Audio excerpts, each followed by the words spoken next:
Hello and welcome to today's webcast presentation where we have Rottneros presenting the Q3 report for 2023. With us presenting, we have the CEO Lennart Eberleh and CFO Monica Pasanen. If you have any questions, please feel free to use the form that is located to the right and we'll take up your questions during the Q&A after the presentation. And with that said, please go ahead with your presentation. Thank you, Martin, and hello everybody to our Q3 results. It's a pleasure to be speaking to you here today. And looking at the highlights, we see that we have a positive result of 49 million Swedish in EBIT, and this is a consequence of all the changes we have taken historically to adopt ourselves to the times that we're in currently. We're focused on efficiency. We see that our production is stable and well developed, and we're also taking care of our fixed cost basis. The market has been in a negative downward trend for the last periods, but we have seen towards the end of the quarter that in Europe prices have been stabilized, and in the beginning of this quarter four, beginning of October, we already have seen some increases in European prices. The market has led by the Chinese development, where we since the summer have seen significant increases in demand and prices, and thus the gap between China and Europe has been closed. We come back into that in just a little while. We'll start off by looking a bit on what is Rottneros and why we are a good investment case. We, as the entire forest industry, are part of the green transition. We offer sustainable products and solutions which can replace fossil-based ones. We are a company that is providing long-term profitability. We're working on broadening our revenue base. We have a target for 2023 to have 10% of non-pulp sales, and we're also working on increasing our volumes and thus increasing our productivity. We're responsible when it comes to our capital allocation. We work with maintaining a robust balance sheet and thus be able to create also stable shareholder returns. All of that, of course, is based on our core business, specialty pulp grades, custom made for our customers around the world in selected niches where we see clear advantages for Rottneros in collaboration with their clients. If we go into the market and see what has happened here, we can follow the price development since 2019. The upper two lines are the gross prices or list prices, dollars to the left and Swedish kronas to the right. And the lower lines, as we have included them now for a couple of quarters, are the net prices. So there's a rebate on the gross price, which you have to deduct to get to the net price. These are the quarterly average prices. And if this becomes the bottom of this cycle, we see that we will be bottoming out somewhere around the same net levels than what we've seen them in 2021 on Swedish kronors. And that is, of course, being helped by the weak exchange rate that we have towards the dollar. Dollar prices are still a bit lower, but so far not as low as they have been in the last throw of 19 or 2020. As I've said, this downward trend has stopped up because the Chinese demand has increased, volumes have been redirected there, and thus the failing demand in Europe could have been balanced out by an increased demand in China. If we look at the stock development and the monthly prices, you see here the lower line again is the net price. It already has turned upwards during September. And we now also see that list prices are following there in October.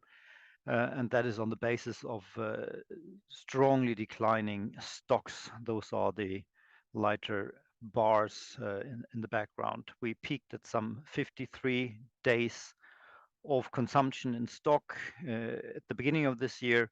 And this is now close to 40 days, which I believe will be the sort of new normal, given that more and more pulp is being shipped from Latin America to China. Thus, there is more pulp in transit. We also see signs of that the destocking in the value chain is coming to an end, and this hopefully will help our European customers to start producing at better levels going forward. Some words about the European market for paper and board. We see that the entire market has been decreasing in 2023. And if we look here, this is 100%, so the 100% is a little bit less tonnage in 2023 than has been before. But we see that the share of board and packaging is growing year by year, and the share of paper diminishing. That has also led us to closing down the groundwood line last year in order to exit this market and focusing more with our mechanical pulp on the board and packaging, as we have done with our UKP grades previously. So this is an important part of our market in Europe, and we see over time that this will come back to a better development going forward. So currently it's very full supply chains that we've seen that have been built up during last year and the beginning of this. If we're looking at the for the European paper market by grade and their development, all grades have turned negative. Still, the graphical papers are in a much stronger decline, which is a structural decline due to digitization, but also packaging grades have seen some negative growth over the course of this year. So the total decrease of paper and board production in Europe is 17% for the period of January to August of this year. So we're hoping that this will be reversed fairly soon. If we then go over to the market pulp, on a global basis, you see here how the various geographies have developed. And you see here the strong growth in China with more than 20%. And now China is more than 40% of the entire pulp market, usually is around 1/3. But as we have seen strong declines in Europe and North America, the share of China simply has increased. Looking at our sales to various segments, we can follow the development here. To the top left part, around 11 o'clock in the circle, you see the decrease in our sales to the printing and writing. This was mainly groundwood pulp from Rottneros Mill. There were some sales during Q1 of this year, but since then, basically none at all. And that explains the decrease from 10% last year into 3% this year, whereas most of the other segments are fairly stable when it comes to the share of our sales. And as historically and previously explained, tissue is not really a strategic core application for us, but it is an opportunity to find a home for volumes when other markets are a bit weaker. And this is what we've done during the course of this year. And that also explains that we could see extremely good deliveries during the last quarter. There were no more logistic issues that were restraining us to where to ship our pulp, and the efforts we've undertaken during the beginning of the year when we saw the weaker markets for our standard sales, we were adopting quickly and finding new homes, and one of those homes is tissue and some other markets, and that has played well out, and we see that we found homes for all the volumes that we could produce. And what that means for our financials, I leave over to Monica to guide us through. Thank you, Lennart. Yes, let's have a look at what impacted the quarterly results, but also the accumulated a bit later on. We are comparing against a very strong Q3 last year. It was actually our second strongest quarter ever. So it's a tough match, especially since we see the drastically lower sales prices. The list price or gross price in US dollar decreased by 21%. We got a bit of help from the crown, but it was still minus 19% lower sales prices in Swedish crowns. This has meant lower demand from regular markets customers and more spot sales, but we have had a agile sales force, and that we have been able to produce full and also have very good sales, especially in the third quarter. And this has given a positive contribution. So the major impact for the quarter-on-quarter comparison is of course from price. The second biggest impact is from the high cost of wood, and in the third quarter it comes mainly the variable cost increase comes basically from wood alone. We had previously higher chemical costs as well, but that has not been the case in this quarter. Wood prices continue to be high, pretty much on the same level or slightly higher in the market. For us, we see a slight decrease in our cost thanks to good availability and less imports, so we have a better mix coming in. On the fixed cost side, we can see that our efforts are paying off. Of course, the closure of the groundwood line takes away quite a lot of the fixed cost base, which is the majority of the change. Maybe worth noting as well is that we have the annual maintenance shutdown in Rottneros mill during the third quarter. It doesn't affect the comparison because it was the same quarter also last year, but when you look at fixed cost in million Swedish crowns, you will see a slightly higher in Q3 than in Q2. Then we have the item plus 73 million in other that needs some explanation, I think. This comes from the closure costs last year. So when it was decided in August 2022 that the groundwood line would close, we took a provision for fixed cost in personnel and writing down stocks and such parts, and also impairment in fixed assets. So we, in total, that was a bit more than 70 million. That was reduced the last year's quarterly result. And so there are one-off items that affected last year negatively, but since we don't have any negative effects this year, it shows as a positive in this slide. But the total for the year or for the quarter is 49 million, and we haven't had any major one-off items during the quarter, so this is a fairly clean result that we can see for the quarter. For the first 9 months, we see a slightly different picture.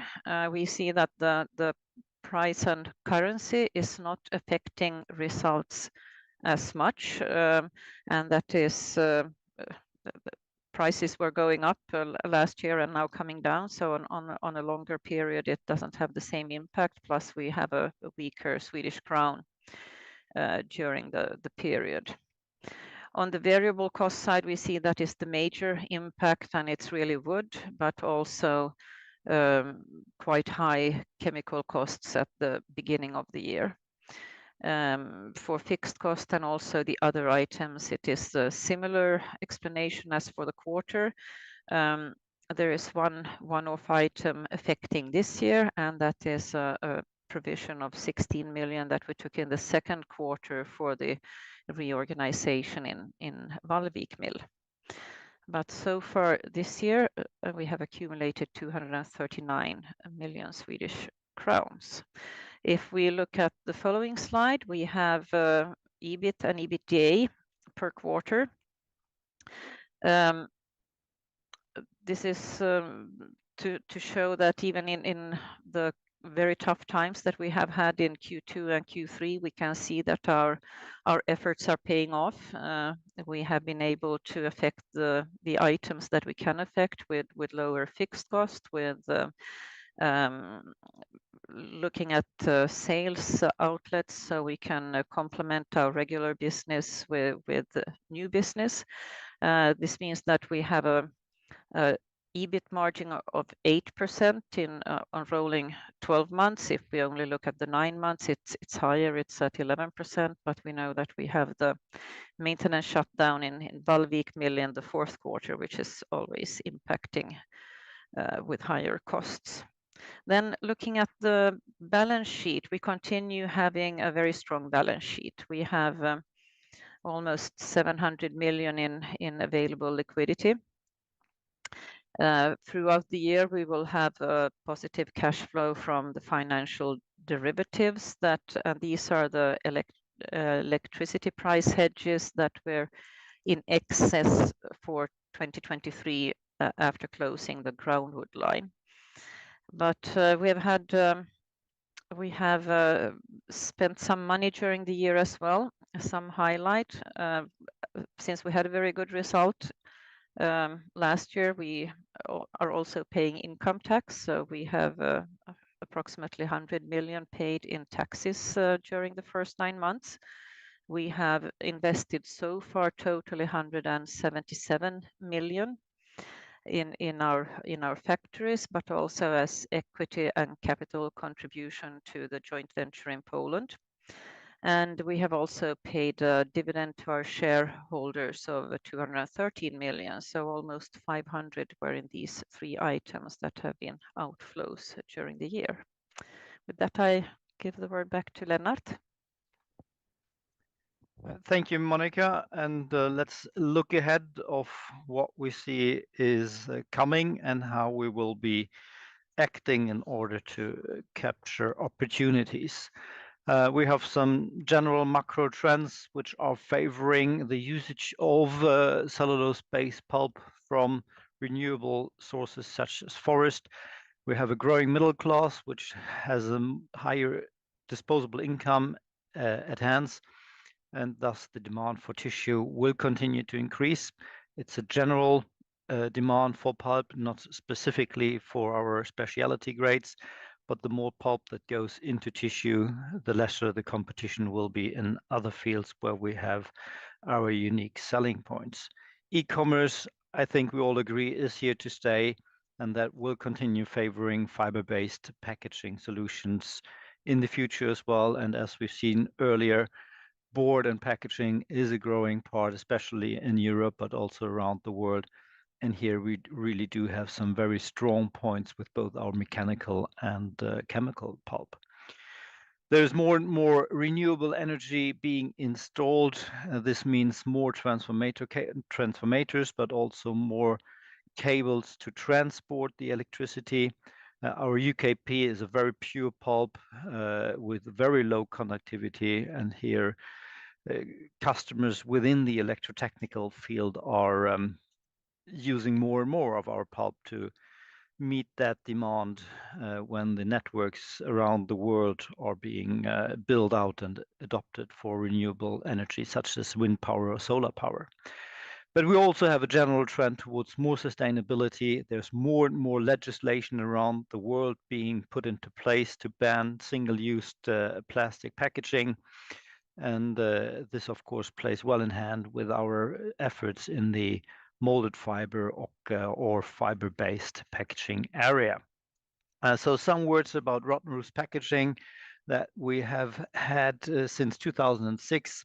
We've been following this trend for a long time. We've started back in 2016 with a big European project with 11 partners around Europe to develop a fully sustainable biodegradable and non-fossil based fiber tray with a barrier to protect food packaging. And that has led to that we have started to increase our activities in Sweden, and at the end of last year and beginning of this year formed the joint venture with Arctic Paper to promote more and more molded fiber trays in Poland. The plant is under construction.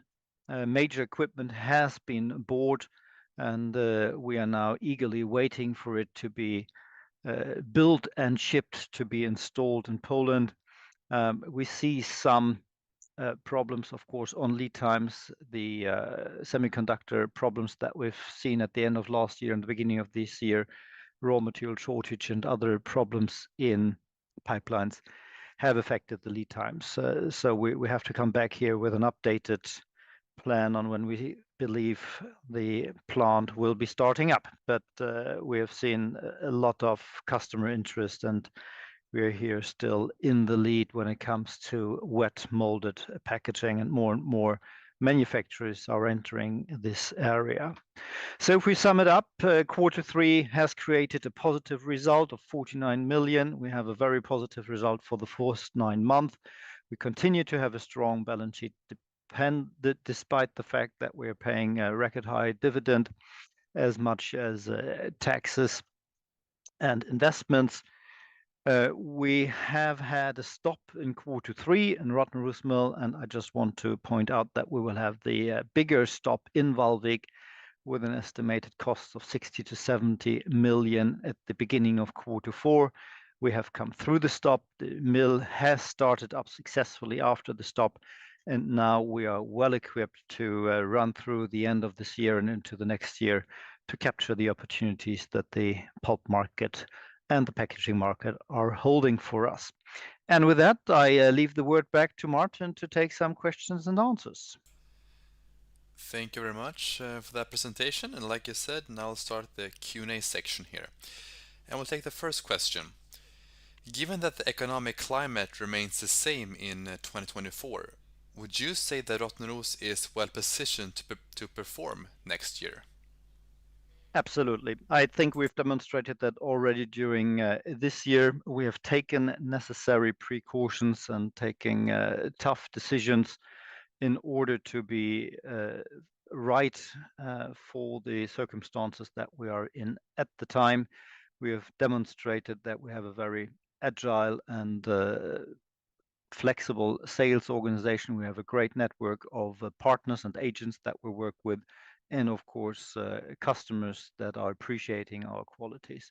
So giving anything else, I think we've been early out to do the necessary things and are now focusing on the things we can always focus on, and that is running our mills in a very good way, finding outlets for our products and make sure we keep our costs under control. You've mentioned that the pulp market is stabilizing. What indicators are you looking at, and what exactly does that mean for Rottneros? Well, Rottneros is part of the global pulp market, and the indicators we're looking at is, of course, the total demand. How is the general pulp market developing? Is it growing? Is it not growing? And also how the stock situation is. So it's always a balance between demand and supply. And if there's an oversupply, of course, prices are under pressure. If it's more balanced and stock value levels have come down, it's more into the favor of the sellers. And given what we've seen lately, we believe that the pendulum is swinging somewhat back to the sellers' advantages. And maybe we have walked through the bottom of this cycle. It is very early days to make that judgment, and we have to be cautious because there's a lot of uncertainty around. And of course, pulp development is closely linked to the general GDP development, and that is also a link that we are following very closely. Can you elaborate on how the dialogue with your customers is going and what the response has been like? We have a very open and tight dialogue and direct dialogue with our customers. We have very long-standing client relations. We have many custom-made products for specific end users. And as I've said, we get a very early heads up on when our customer sees how their demand situation is developing, whether they need more or they need less, and then we can act accordingly to make sure that our customers, the most prioritized ones, always get what they need. And then we have the flexibility to balance out with a bit markets which are a bit further away. or not as strategic as the most important areas. What measurements have you taken in order to make sure that both of your mills are safe? We've always had a focus on the work environment for our employees. We have a good track record. We're towards the end of the third quarter, coming to almost a year of no lost time injuries. That means nobody got hurt and had to stay away from work. We are allocating a part of our investments for safety. We're working a lot also with the social and cultural environment.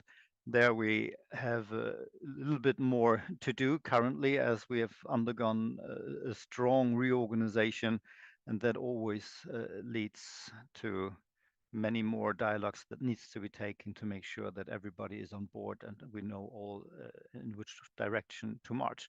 But we're focusing on the well-being of our people, both from a physical and psychological perspective. Historically, you have sourced between 15 to 20% wood from the Baltics. How do you see the Baltic sourcing in Q4? Yeah, we have seen a much more stable supply of wood locally in Sweden, which we saw already in Q3 had impacted with lower levels, and we foresee to have similar levels in Q4, meaning that they are lower than the historical numbers, and we will end up with a year with an average of 10 to 15%, as we had much higher imports at the beginning of the year when the market was tight. Has anything changed in your sensitivity analysis from your annual report? An example, how are the effects of pulp price, FX, electricity, etc. on profit now? Um, in the annual report, we noted that they were based on the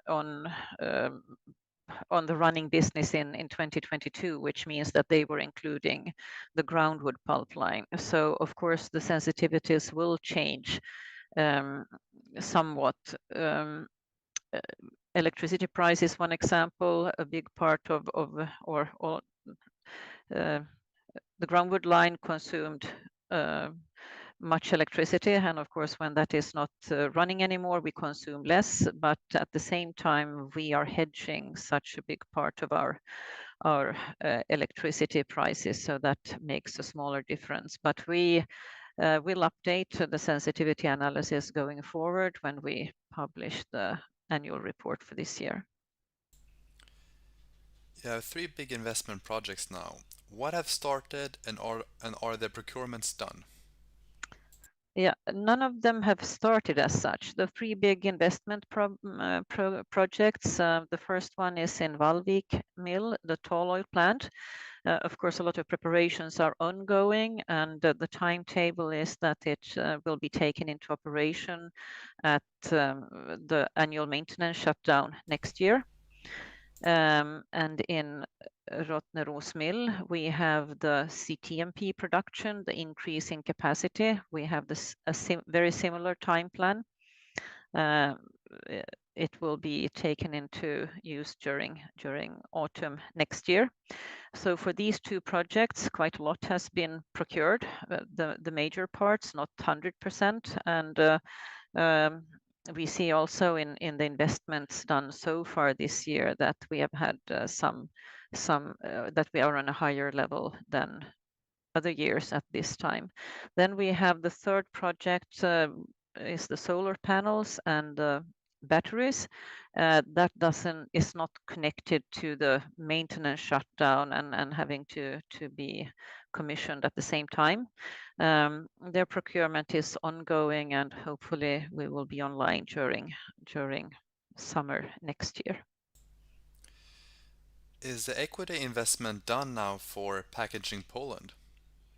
Yeah, we have done our part of the equity and capital contribution during second and third quarter this year, as has our JV partner, and we have also secured the financing with a local bank in Poland for the JV. We'll take one final question here. What should investors look out for in the coming quarters? I think that is a question that any investor has to answer for themselves. I cannot give any guidance there, unfortunately. Okay, thank you very much, Lennart and Monica, for that presentation and answering our questions. And also a big thanks to everyone who followed along today for Rottneros Q3 webcast. Hope you have a great rest of the day, and until next time, thank you very much and goodbye. Thank Thank you. you. Bye bye.